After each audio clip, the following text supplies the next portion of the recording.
ഇനി കൊല്ലത്തെ തെരഞ്ഞെടുപ്പ് വിശേഷങ്ങളുമായി എം.ജി. രേണുക കൊല്ലത്ത് നിന്നും തത്സമയം ചേരും.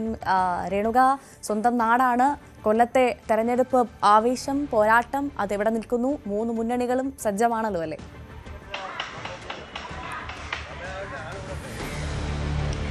ഭവ്യ, ഞാനിങ്ങനെ ആളുകളെ കണ്ട് അവരുടെ മനസ്സിൽ എന്താണ് എന്ന് ചോദിച്ചും അറിഞ്ഞും വരികയാണ്. ഇപ്പോൾ ഇരവിപുരത്തെ ഒരു പ്രധാന മത്സ്യവ്യാപാര സ്ഥലത്താണ് നമ്മൾ നിൽക്കുന്നത്. ഈ ചന്തയ്ക്ക് സമീപമാണ് നമ്മൾ നിൽക്കുന്നത്. നമുക്കറിയാം, കൊല്ലം ഇടതുപക്ഷത്തിന് വലിയ മേൽക്കൈ ഉള്ള ഇടമാണ്.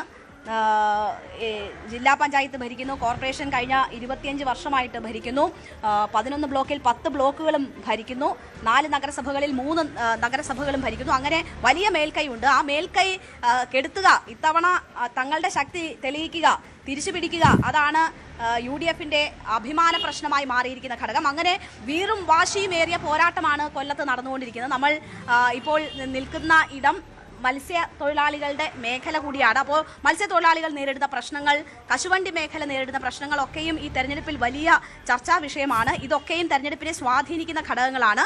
അപ്പോൾ നമുക്ക് അവരോട് തന്നെ ആ കാര്യങ്ങളൊക്കെ ചോദിച്ചറിയാം. തെരഞ്ഞെടുപ്പ് ചൂട് എങ്ങനെയുണ്ട്? വോട്ട് ചെയ്യണ്ടേ? വോട്ടുണ്ട്. ഒരു വോട്ട് നല്ലത് ചെയ്യുന്ന ആരും അവർക്ക് ചെയ്യത്തുള്ളൂ. ആരാ നല്ലത് ചെയ്യുന്നേ? ആരായാലും ഞങ്ങൾക്ക് ആവശ്യമുള്ളത് ചെയ്യുക അവർക്ക് ചെയ്യത്തുള്ളൂ. ഇപ്പൊ ആരാണെന്നൊന്നും പറയുന്നില്ല. പെൻഷനൊക്കെ കൂട്ടിയതിൽ സന്തോഷമാണോ? പെൻഷനൊക്കെ കൂട്ടിയാൽ പെൻഷൻ മേടിക്കുന്നവർ മേടിക്കും. ഞങ്ങൾക്ക് പെൻഷനൊന്നും ആയില്ലല്ലോ. ശരി, എന്തായാലും ഇവിടെ നമുക്ക് ഇനിയും ആളുകളുണ്ട്, അവരോടൊക്കെ ചോദിക്കാം. തെരഞ്ഞെടുപ്പ് ചൂട് എങ്ങനെയുണ്ട്? തെരഞ്ഞെടുപ്പ് പോകുന്ന പാർട്ടിക്കാരെ നമുക്ക് എന്താ നല്ലത് ചെയ്യുന്ന അവർക്ക് ഒരു വോട്ട് ചെയ്യും. എല്ലാവരും വന്ന് വോട്ടൊക്കെ ചോദിച്ച് പാർട്ടി അവരെ ചെയ്യേണ്ട കാര്യം അവർ ചെയ്യുന്നുണ്ട്. നമ്മൾ നമുക്ക് ഇഷ്ടമുണ്ടെങ്കിൽ നമുക്ക് ഒരു വോട്ടുണ്ട്, ആൾക്കാരും ചെയ്ത് കൊടുക്കാം. നല്ലത് ആര് ചെയ്യുന്ന അവർക്കുണ്ട് ഒരു വോട്ട്. പാർട്ടിയൊന്നും പറയത്തില്ല.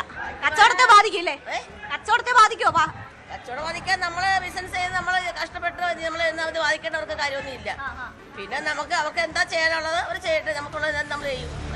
ഇടതുപക്ഷത്തിന് തുടർച്ച കിട്ടാനുള്ള സാധ്യത ഉണ്ടോ? ഇടതുപക്ഷം ഒന്നുമില്ല, നമുക്കൊരു വോട്ടുണ്ട്, ആൾക്കാരൊന്നും ചെയ്യും. അത്രേ ഉള്ളൂ. മാറ്റം ഉണ്ടാവുമോ കൊല്ലത്ത്? മാറ്റം ഉണ്ടാകണമല്ലോ. എന്താ വലിയ കൊല്ലത്തിന്റെ പ്രശ്നം? എന്താ പ്രശ്നങ്ങൾ എന്ന് പറഞ്ഞാൽ വികസനം വേണം, അത്രേ ഉള്ളൂ. നാട് നന്നാകണം, ഇതൊക്കെ ഉള്ളൂ. വികസനത്തിനാണ് അവരുടെ വോട്ട്, അതനുസരിച്ച് വോട്ട് ചെയ്യുമെന്ന കാര്യമാണ് പറയുന്നത്. റോഡ്, അത് നമ്മൾ ആവർത്തിച്ച് കേൾക്കുന്നതാണ്. റോഡിലെ പ്രശ്നങ്ങളൊക്കെ ആവർത്തിച്ച് പറയുന്നു. എങ്ങനെയാ ഇവിടുത്തെ തെരഞ്ഞെടുപ്പ്?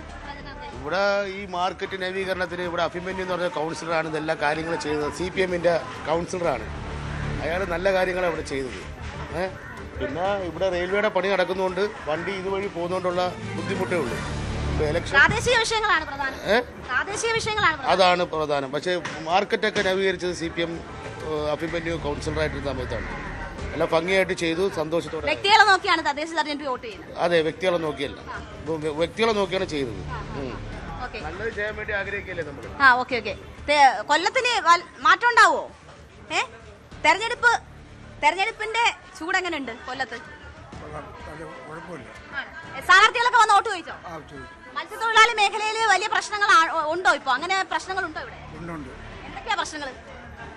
മാർക്കറ്റിൽ മീനിന്റെ പ്രശ്നമാണ്. മീനൊക്കെ കൊണ്ട് മറ്റുള്ള ഒരു കുഴപ്പമില്ല. നിങ്ങൾ തൃപ്തരാണ്? അപ്പൊ ഭരണ തുടർച്ചയാണോ ആഗ്രഹിക്കുന്നത്? അതെ. അപ്പോ ഇവിടെ മത്സ്യം ഇറക്കുന്നതിന്റെ തിരക്കൊക്കെയാണ് നമ്മൾ ഇവിടെ കണ്ടുകൊണ്ടിരിക്കുന്നത്. എന്തായാലും മത്സ്യത്തൊഴിലാളി മേഖലയിൽ അവർ നിരവധിയായ പ്രശ്നങ്ങളുണ്ട്. വികസനം ഒരു പ്രശ്നമാണ്.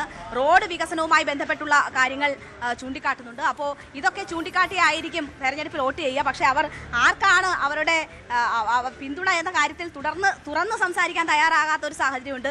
തെരഞ്ഞെടുപ്പ് പ്രചരണം എങ്ങനെയുണ്ട്? ഒന്നും പറയുന്നില്ല. എല്ലാം മനസ്സിലുണ്ട്, അത് വോട്ടായിട്ടങ്ങ് പ്രതിഫലിപ്പിക്കും അല്ലേ? അതിനപ്പുറം ഒരു പ്രതികരണം ഇല്ല.